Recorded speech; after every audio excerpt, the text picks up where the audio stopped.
8.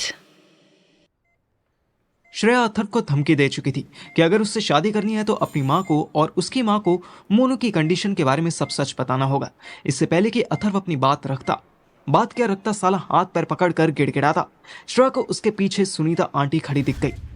श्रेया की नजर देखकर अथर्व ने भी पीछे मुड़कर देखा तो उसका दिल धक से रह गया। फिर जैसा कि लड़के अपनी माँ की डांट से बचने के लिए करते हैं, अथर्व ने भी वही काउंटर अटैक कर दिया। क्या मम्मी, अभी आप तो मिलकर गई थी ना, थोड़ी देर हमें भी बात कर लेने दो। पर ये कोई आम मम्मी नहीं थी, ये सुनीता आंटी थी। इन्हें काउंटर अटैक पर भी काउंटर करना आता था। वो उल्टा चिल्ला दी, चल मुझे ज्ञान मत दे। वो कलूटी सी नर्स जो है वो बोली थी कि 2 लोग एक बार में रह सकते हैं, और अभी तेरा ब्याह नहीं हो गया जो तुझे अपनी लुगाई से कमरे में मिलने के लिए अकेला छोड़ दिया जाए, समझा? मम्मी अब आप कुछ भी बोल रही हो। तुझसे तो मैं बोलना ही नहीं चाहती, मैं तो अपनी बहू से बात करने आई हूँ। तू जा बाहर, निकल। अथर्व पिटे हुए सुअर जैसा मुंह बनाकर श्रेया की तरफ देखने लगा। श्रेया हंसती। अथर्व बड़ी मुश्किल से एहसान करते हुए हटा। फिर उसे याद आया कि श्रेया ने कैसे उसकी और पार्थिव की बातें सुन ली थी। सेम फॉर्मूला लगाने के लिए अथर्व ने अपने फोन से मुझे कॉल मिलाई और स्क्रीन लॉक करके श्रेया की बेड पर रख दी। मैं अपने घर पर वॉशिंग मशीन के पास खड़ा ऐसी किसी भी जासूसी के लिए रेडी नहीं था। इनफैक्ट अथर्व का कॉल देखकर तो मुझे गुस्सा आ गया। मैं फोन उठाते ही चिल्लाया, क्या है भोसड़ी के, हर अपडेट तुरंत देनी जरूरी। दूसरी तरफ से अथर्व तो नहीं पर कुछ लेडीज की आवाज आ रही थी। मैंने वो दोनों आवाजें क्लियर पहचानी। आफ्टर ऑल सुनीता आंटी की तो टोन भी बिल्कुल अलग थी और श्रेया की आवाज मैं दूर से ही पहचान सकता था। मैं तो पहले ही कहती थी, तू ही नहीं मानती। हाँ आंटी, अब मानूंगी, आई प्रॉमिस। अगर मानना ही है तो सबसे पहले मुझे मम्मी कहना शुरू कर। क्या तू आंटी आंटी कहती रहती है? पार्थिव भी इसके पापा को तो पापा कहेगा, पर मुझे आंटी कहता है, बेवकूफ। आंटी, ये दोनों कब से फ्रेंड्स हैं? चल, ये भी कोई पूछने की बात है? दोनों तुझे 10 बार बता चुके होंगे। यूं समझ ले कि एक ही पल्ले में झूले हैं। तो ये फालतू बातें छोड़ और मुझे सही सही बता कि तू अब कैसा महसूस कर रही है? बेटर हूँ मम्मी जी, बहुत बेटर हूँ। ये क्या चुभ रहा है? इसके बाद मुझे कुछ सेकंड तक कोई आवाज नहीं आई। मैं कान लगाए बड़े ध्यान से सुनने की कोशिश करने लगा। मैंने वॉल्यूम भी फुल कर ली। अचानक आवाज आई, पार्थिव, कहाँ है तू? और ये फोन क्यों छुपा के गया है यहाँ? आंटी इतनी तेज बोली कि मुझे लगा मेरे कान फट जाएंगे। वो मैंने थोड़ी रखा आंटी, अथर्व से पूछो। तू है कहाँ पहले ये बता। वैसे तो बड़ा सगा बनता है, अब तेरी भाभी की तबीयत खराब हो गई है तो गायब है। ओ बेवकूफ, भाभी माँ समान होती है। मैंने बड़ी मुश्किल से अपनी हंसी रोकी। अगर मेरे मुंह में पानी होता तो अभी के अभी वॉशिंग मशीन पर निकल जाता। आंटी मैं घर आया था, बहुत जरूरी काम था। सब पता है मुझे तेरे जरूरी काम। वो जो छोकरी आई थी बाहर, उसी को घर लेके गया है ना? तेरी मम्मी और तू पापा सब यही हैं, और तू अपने बीमार बाप की बीमारी का फायदा उठा के उस लड़की को घर ले गया। आंटी का सही सीन था यार, एक बार बोलना शुरू करें तो फिर चुप ही नहीं होती थी। इतना सारा सच भला कोई बोलता है क्या?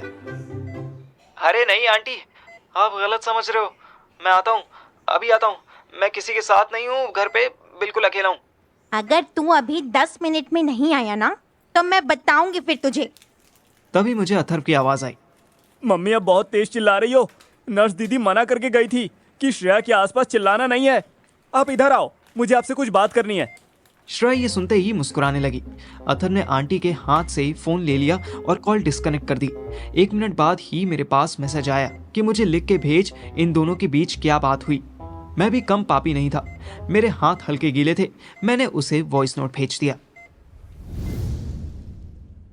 मेरे हाथ गीले हैं चूतिए। तेरे हाई कोर्ट और सुप्रीम कोर्ट के बीच कैजुअल बातें ही हो रही थी, कुछ ऐसा इंपॉर्टेंट नहीं था। हाँ, सुप्रीम कोर्ट बार बार हाई कोर्ट की तबीयत के बारे में पूछ रही थी, और हाँ, सुप्रीम कोर्ट ने मुझे 10 मिनट में वहां पहुंचने के लिए कहा है। Over and out.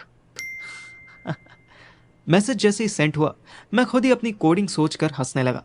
यार, अगर Shreya is equal to high court और aunty is equal to supreme court, तो पापा बेचारे क्या हुए? District court. क्या मैं भी चार्टर्ड अकाउंटेंसी छोड़कर ये वकीलों की तरह बात करने लगा। इससे तो अच्छा होगा कि मैं पॉलिटिशियन बन जाऊं। नॉलेज नहीं होगी झाड़ भर और ज्ञान चोदूंगा रात भर। अपने साथ बातें करने में मुझे रिसेंटली मज़ा आने लगा था। सडनली मुझे कुछ सूझा। ओ बहनचो, ये तो गड़बड़ हो जाएगी। मैंने जल्दी से हाथ पोंछे, फिर मोबाइल गैलरी में वो फोटो खोली जो हमने राधिका के घर पर खींची थी। उन्हीं में से एक फोटो मैप की थी। इस मैप में मुझे कुछ गड़बड़ लग रही थी। मैंने राधिका वाले मैप की मार्किंग जूम किया और फिर उसी लोकेशन पर गूगल मैप खोला। जो रिजल्ट सामने आया वो देख मेरे बम्स के 4 टुकड़े होते होते रह गए। Shit, oh shit. मैंने तुरंत अथर्व को कॉल मिलाया। बस 5 मिनट रुक, अभी कॉल करता हूँ। भोसड़ी के पार्लियामेंट, राधिका की मार्किंग में पार्लियामेंट हाउस है। अथर्व की तरफ से कोई आवाज नहीं आई। 2 सेकंड बाद उसने फोन काट दिया। मुझे भी अपनी अकल पर तरस आया। ये सब बातें फोन पे करने वाली थोड़ी होती हैं। हमारे बॉस ने हमें सबसे बड़ा सबक तो यही सिखाया था। मैं ओवर एक्साइटेड हो गया। मैं तुरंत अपने रूम में आया तो देखा मोनू उठ चुकी थी और मेरी 4 बार पहनी हुई टी शर्ट खुद पहने बैठी थी। टी शर्ट के अंदर से भी उसके क्रेव्स बाहर झांक रहे थे। मेरे कपड़े पता नहीं कहाँ चले गए, इसलिए मैंने ये पहन ली। इट्स ओके, कोई बात नहीं। नहीं, मैं लौटा दूंगी। मेरे कपड़े दे दे, मैं तेरी टी शर्ट वापस कर दूंगी। फर्स्ट ऑफ ऑल, मैंने तुम्हारे कपड़े छुपाए नहीं है। तुम्हारे कपड़े वॉशिंग मशीन में 30 मिनट में तुम्हें मिल जाएंगे। अच्छा जी, और दूसरी बात क्या है? दूसरी बात मतलब? अभी बोला ना तूने कि फर्स्ट ऑफ ऑल, तो सेकेंड ऑफ ऑल की है। Very smart Indeed. Second of all, I don't want this T shirt. मैं वैसे भी रिटायर करने वाला था। तुम इसे पहनने रहना। ओहो, ऐसी क्या गलती कर दी मैंने? मैं कोई छोटी कास्ट से? शट अप, उसकी बात नहीं है। मैं वो सब नहीं मानता। फिर की प्रॉब्लम है? वो, मैंने टी शर्ट से स्लोगन की तरफ इशारा किया। सेंटर से टी शर्ट की शेप खराब हो गई ना, अब मैं भी पहनूंगा तो ऐसी फूली फूली। मैं बेवकूफ उसे हाथ से करके दिखाने लगा कि टी शर्ट कैसे फूल जाएगी। मोनू खुल के हंसी।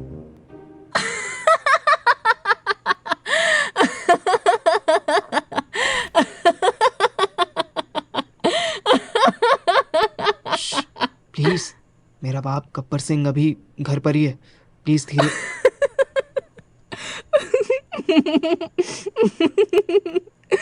अच्छा जी, तेरे प्यो गब्बर सिंह है? मोनू कंफर्टेबल हो गई थी। उसकी सुंदर सी हंसी देखकर मेरे फेस पर भी स्माइल आ गई। फिर क्या, जैसे तूने टी शर्ट की शेप बिगाड़ी वैसे मेरा बाप मेरी शेप बिगाड़ देता। अब वो फिर हंसी दबाने लगी। तू बातें बड़ी अच्छी करता है। Thank you. अभी तुम भी अच्छी बातें करो और चुपचाप सो जाओ। मुझे कहीं अर्जेंट जाना है तो मैं इस रूम को बाहर से लॉक करके जाऊंगा। ओहो, नहीं नहीं, प्लीज इतना ना करना। क्या हुआ? मैनू भूख लगी है, तभी तो मेरी नींद खुली। वो ऐसे बिल्ली के बच्चे जैसी मुंह बना के बोली कि मुझे प्यार आ गया, लेकिन 1 सेकंड बाद ही उस प्यार को जिम्मेदारी ने एक लात मारी और याद दिलाया कि बेटा, लड़की प्रेग्नेंट है। इसके पेट में मेरा भतीजा पलने वाला है। इनकी भूख का इंतजाम तो करना पड़ेगा। मुझे बिलीव नहीं हो रहा था कि मेरे बाप के घर में रहते हुए भी मैं बिना टोका टाकी के आराम से घर में घूम रहा था। घूमना तो बहुत बड़ी बात, मैं किचन में खड़ा सैंडविच बना रहा था। यही अपने आप में नोबल विनिंग बात थी, क्योंकि कैंसर से पीड़ित मेरा बाप अगर मुझे गलती से भी किचन में देख लेता तो ऐसे गंदे गंदे ताने मारता कि एनिमल का संदीप रेड्डी भी शर्मा जाए।